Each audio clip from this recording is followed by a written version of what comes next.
अच्छी खासी उठापटक यहाँ पर बाजार में देखने को मिली है और सबसे बड़ी खबर आपको बता दें, इस वक्त जीएम सरसों पर जब से जीईएसी ने सिफारिशें जारी की हैं तब से इस पर घमासान डिबेट जारी है। सरकार को विरोधी पक्ष दोनों ही सुप्रीम कोर्ट में हैं। मामले पर अगली सुनवाई 17 नवंबर को होनी है। लेकिन ऐसा क्या है कि एक पक्ष इसकी खेती का जमकर विरोध कर रहा है? क्या उनके तर्क सही हैं या बेबुनियादी? और क्या सिर्फ जीएम सरसों की एकमात्र फसल है जिसकी देश में खेती की बात की जा रही है? हमारे साथ इन सब पर बात करने के लिए जुड़े हैं विजय सॉल्वेक्स के एमडी विजय डेटा और central organization for oil industry के ट्रेड के प्रेसिडेंट बाबूलाल डाटा। आप दोनों का ही कार्यक्रम में स्वागत है। और आपको बता दें कि जीएम की जो फसलें हैं वो सबसे पहले यहाँ पर कॉटन में यहाँ पर शुरुआत हुई थी 2000-2003 के आसपास। उसके बाद काफ़ी सारी फसलों में यहाँ पर बात भी की जा रही है। बात इन सब चीज़ों की भी की जा रही है कि जो इम्पोर्ट भारत में होता है उसमें कितना जीएम है। तो क्लियरली काफ़ी हद तक जो खाने के तेल अंतर्राष्ट्रीय बाजारों से आते हैं वो भी जेनेटिकली मॉडिफाइड हैं। तो कितना क्या तर्क है यहाँ पर इंडस्ट्री का, वो समझने की कोशिश करेंगे। विजय जी, आपसे ही पहले शुरुआत करेंगे। आप सबसे पहले इस खबर को कैसे देखते हैं और क्या इम्पैक्ट इसका इंडस्ट्री पर रह सकता है? मनीषा जी, पिछले 20 साल से हम लोग लगातार तेल इंपोर्ट कर रहे हैं, 25 साल से कर रहे हैं। 20 साल से थोड़ा ज्यादा बढ़ने लगा है, हर साल ही बढ़ता जा रहा है और ऑलमोस्ट 60-65% हमारी इंपोर्ट डिपेंडेंस बढ़ गई है, हो गई है इस समय। और आवश्यकता है कि हम लोग, प्रधानमंत्री जी ने भी कॉल दिया है आत्मनिर्भरता का, मेक इन इंडिया का कॉल दिया है। उसके तहत देश में तेल तिलहन का उत्पादन बढ़ाना बहुत जरूरी हो गया है और जीएम को जो परमिशन मिली है ये सही कदम है, हम इसका स्वागत करते हैं। ओके, किस तरह का उत्पादन बढ़ता हुआ हम यहाँ पर एक्सपेक्ट करते हैं? एज ऑफ नाउ क्या उत्पादन है और किस तरह की अवेलेबिलिटी आप टोटली बनता हुआ देखेंगे? देखिए, मेरा मानना ये है कि गवर्नमेंट को किसी भी सीड पे रोक नहीं लगानी चाहिए, सारे सीड्स खोल देने चाहिए, क्योंकि बात यह है कि वर्ल्ड में हमारी जो प्रोडक्टिविटी है वो 2/3 और हाफ और कई जगह तो 1/3 है। तो वो बहुत कम है और उत्पादन बढ़ाना बहुत आवश्यक है। इसके लिए सभी तरह के जीएम, बीटी, जिस तरीके की सीड है, 20 साल पहले कॉटन में शुरू कर दिया गया था। उसके बाद किसी वजह से ये बात लटक गई थी और जब हमारे इंपोर्ट्स बहुत ज्यादा बढ़ गए तब गवर्नमेंट ने जाके कदम उठाया है।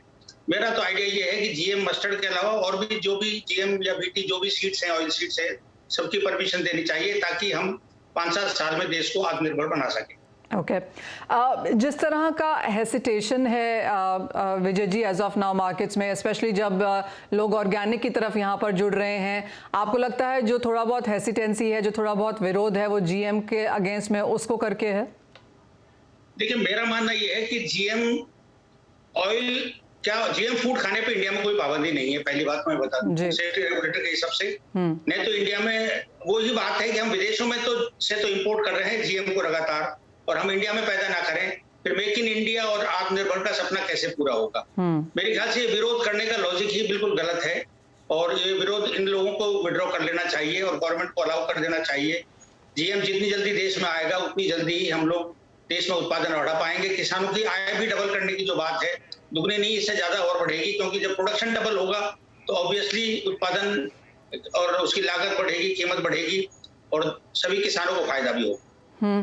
विजय ji, as of now input cost mustard की हम क्या देखते हैं? क्या जीएम में उसकी कमी आएगी यहाँ पर? क्योंकि हम जानते हैं कि काफ़ी हद तक अगर सूखा भी है या जैसा भी अगर मौसम में भी कोई प्रॉब्लम है तो जीएम क्रॉप्स बेहतर करती हैं। जीएम क्रॉप्स की बहुत ज़्यादा देख रेख नहीं करनी पड़ती। जीएम की जो फसलें होती हैं उनका ईल्ड यहाँ पर ज़्यादा निकल के आता है। कैसे आप इनपुट कॉस्ट के लिहाज से कैसे एज अ किसान इसके उत्पादन के तरीके को देखते हैं आप? देखिए, बात क्या है कि जो भी बीमारी लगने का डर रहता है, चाहे कीड़े लगने का हो, चाहे व्हाइट रस्ट का हो, चाहे सर्दी गर्मी का हो, उन सबसे रेजिस्टेंस पावर बढ़ जाती है जीएम आने के बाद जी। उसको ऐसे प्रोडक्टिविटी जनरल एक थंब रूल के हिसाब से 25-30% बढ़ती है। हम लोग सॉल्वेंट एसोसिएशन की तरफ से 4-5 साल से मस्टर्ड के मॉडल फार्म्स लगा रहे हैं। उसमें हमने एग्जिस्टिंग सीड से ही 20-30% प्रोडक्टिविटी इंक्रीज देखा है और जो हम गोल लेके चल रहे हैं, हमको डबल प्रोडक्शन करना है, तो 25-30% इस तरीके से जीएम आने के बाद बढ़ेगा और 25-30% का हम खुद पोटेंशियल देख रहे हैं ऑलरेडी एग्जिस्टिंग मॉडल फार्म्स में। हमने ही देखा है, हमारे लगातार मॉडल फार्म्स हर साल बढ़ाते जा रहे हैं। पहले हमने 200 से शुरू किया था, इस साल हम 1500 क्रॉस कर चुके हैं पूरे इंडिया में। हमने राजस्थान से शुरू किया था, फिर एमपी गए, इस साल पंजाब और यूपी में भी हमने शुरू कर दिया mustard model farms. Production double होने के बहुत अच्छी चांसेस हैं। जीएम को जितनी जल्दी गवर्नमेंट चालू कर देगी उतना ही अच्छा रहेगा। ऑल राइट, एब्सोल्युटली प्रोडक्शन यहाँ पर डबल हो सकती है। मॉडल फार्म्स पे ऑलरेडी यहाँ पर काम हो रहा है और अगर ये आ जाता है तो सेल्फ सफिशिएंसी भारत को 5 से 7 सालों में यहाँ पर अचीवमेंट हम आता हुआ देख सकते हैं। बाबूलाल जी भी हमारे साथ जुड़े हैं। बाबूलाल जी, आप कैसे देखते हैं जीएम मस्टर्ड की जो हामी मिली है, जो हाँ मिली है यहाँ पर भारतीय बाजारों में, और आप कैसे देखते हैं इसका इम्पैक्ट इंडस्ट्री पर?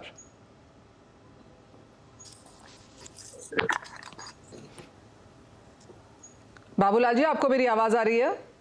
हाँ, रही है। हाँ जी, मैं आपसे पूछ रही थी कि जीएम मस्टर्ड का जो यहाँ यस मिला है यहाँ पर, उसका क्या इम्पैक्ट आप देखते हैं इंडस्ट्री के हिसाब से?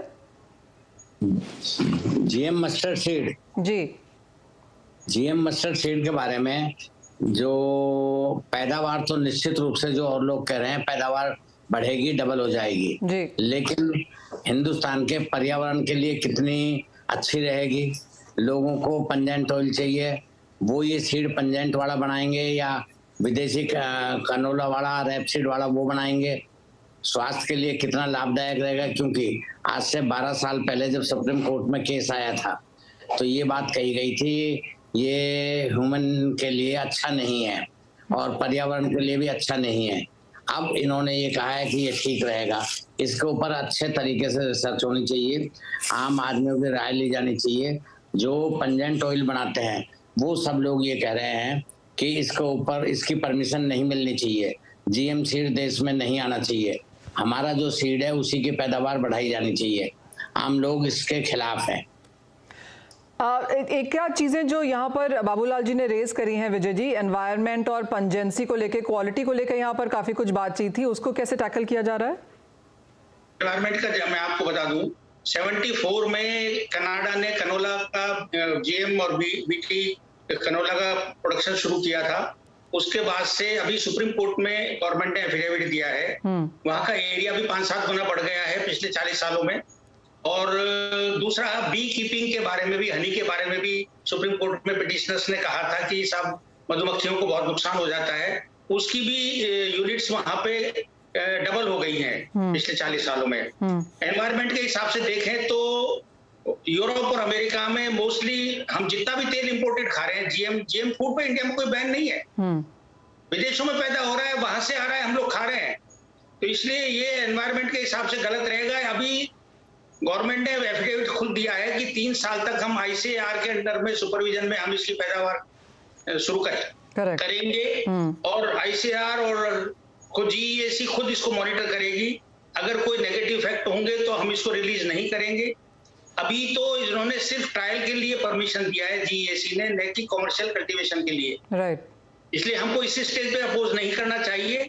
इसके ट्रायल प्रोडक्शन देखना चाहिए, गवर्नमेंट मॉनिटर करेगी। इसके कोई नेगेटिव इफेक्ट होंगे तो सुप्रीम कोर्ट के उसमें भी, सुपरविजन में भी ये मॉनिटरिंग हो सकती है, लेकिन इसको रोका जाना मेरे ख्याल से अभी उचित नहीं होगा, क्योंकि हम लोग 60% तेल ऑलरेडी इंपोर्ट कर रहे हैं। जहां तक पंजेंसी का सवाल है, पिछले 2 साल से हमको एक्सेस प्रोडक्शन हो रहा है मस्टर्ड सीड का, और एक्सेस ऑयल को हमको रिफाइंड ही करना पड़ता है क्योंकि कच्ची घानी की डिमांड इतनी देश में नहीं है। करेक्ट।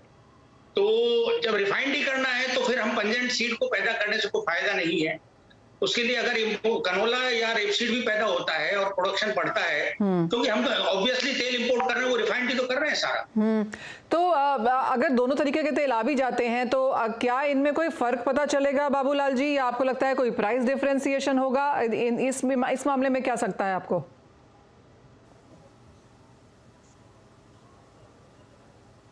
हेलो, हाँ जी बाबूलाल जी, मैं पूछ रही थी अगर दोनों ही तेल यहाँ पर उत्पादन होते भी हैं तो आपको लगता है कि बहुत ज्यादा फर्क पड़ेगा मार्केट को लेकर, प्राइसिंग को लेकर? सर मैं एक बात और बोल रहा था। हाँ जी, इसका अनुसार, कानून का अनुसार जो बनाया है कि इसके ऊपर ये फसाई का अनुसार ये लिखना होगा ये जीएम सीड है और जीएम सीड का बना हुआ तेल है, और ये हिंदुस्तानी सीड है, हिंदुस्तानी सीड से बना हुआ तेल है। इन दोनों में डिफरेंट कैसे कर पाएंगे? क्योंकि जो जीएम सीड अभी तक जो हमने देखा है, या विदेश से जो तेल रैपसीड या कनोला ऑयल आ गया है, इसको रिफाइन के रूप में ही खाया जा सकता है। हिंदुस्तान में वो तेल जो रैपसीड या कनोला ऑयल है वो यहाँ कच्ची घानी या एक्सपेलर ऑयल ही खाया जाता है, वो तेल नहीं खाया जा सकेगा, अभी तक नहीं खाया गया है। उन दोनों में डिफरेंस कैसे रह पाएगा? वो 20 रुपए किलो नीचे बिकता है, तो हिंदुस्तान में तो सब मिलावटी और सब तरह के लोग हैं, इस जीएम सीड को हिंदुस्तानी सीड में मिला के बेच देंगे, क्योंकि ये कैसे तय करेंगे कि उसका केवल सारा रिफाइन बनेगा या वो खाने योग्य तेल बनेगा हिंदुस्तानी सीड जैसा। ये बहुत बड़ी समस्याएं हैं। ये कैसे दूर हो पाएगी, सरकार कैसे दूर करेगी, क्या डिफरेंस कर पाएगी? रैप सीड और जो जीएम सीड है उसका रिफाइन ही बनेगा या खाने में भी काम आएगा? हिंदुस्तानी सीड जैसा तेल बनेगा या विदेशों से जो कनोला ऑयल और रैपसीड ऑयल आता है वैसा तेल बनेगा? ये अभी एक बहुत संशय है, विषय है, उसका विषय आम लोग आतंकित है कि ये आ जाने से हिंदुस्तानी सीड खत्म हो जाएगा, ह्यूमन के लिए बढ़िया नहीं रहेगा। बाकी ये जो टेस्ट करके वैज्ञानिक लोग जो पहले बताया उसका अनुसार तो ये फिट नहीं था, लेकिन अब अगर ये कह रहे हैं दोबारा टेस्ट किया है तो अगर ये रिसर्च करके कोई अच्छा सीड, पहले हिंदुस्तानी जो सीड हो रहा है उसका जैसा बीज बनाए, उसका जैसा सीड बनाए और वैसा ही तेल बन जाए, पंजेंट ऑयल भी बन जाए तो अच्छा रहेगा। वरना खाली रिफाइन बने तो परेशानी की बात रहेगी। वो नहीं बनना चाहिए, नहीं आना चाहिए जीएमसी।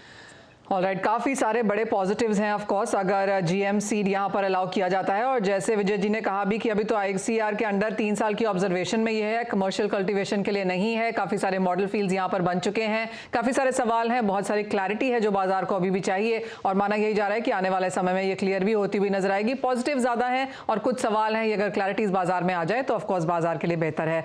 बहुत शुक्रिया विजय जी, बाबूलाल जी हमारे साथ जुड़ने के लिए और वो जीएम मस्टर्ड के ऊपर अच्छे से खुलासा करके हमारे दर्शकों के लिए बात भी करने के लिए। लेकिन आगे बढ़ते हैं और गुजरात चुनाव